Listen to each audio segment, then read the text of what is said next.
আমি আপনি যেখানেই থাকি না কেন, মাঠে থাকি, হাটে থাকি, ঘাটে থাকি, যেখানেই থাকি না কেন, এমনকি আমরা মাঠে কাজকর্ম করতেছি, চাষাবাদ করতেছি, এমন সময় নামাজে রক্ত হয়ে গেছে, সময় হয়ে গেছে,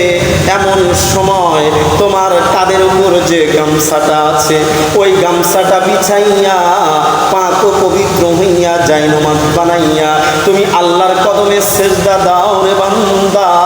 কাজকর্মের মধ্যে বরকত দিয়ে দিবে। ওই যে তুমি মাঠের ভিতরে নামাজ আদায় করলা,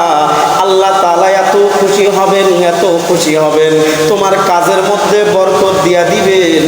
বরঞ্চ কিয়ামতের ময়দানে যে জমিনে তুমি গামছা বিছাইয়া যাই নামাজ বানাইয়া তুমি আল্লাহর কদমে সেজদা দিয়েছিলে বান্দা,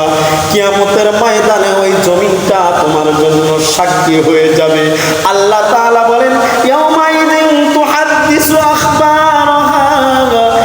ওই দিন জমিন সাক্ষী দিবে, জমিন বলবে ও মালিক,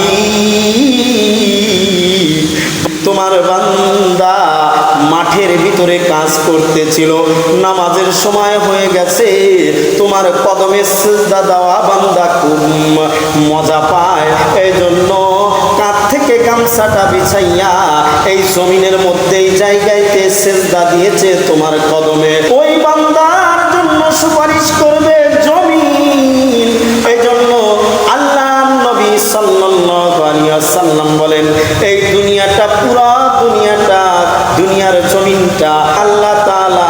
মসজিদ স্বরূপ বান্দার জন্য বানিয়েছেন। কবি বলেন সুদজুদাস রাহমাতাল লিল আলামিন, মসজিদে শুধু আমার এ জমিন, এই জমিনটা তোমাদের জন্য মসজিদ স্বরূপ আল্লাহ তাআলা দিয়েছে।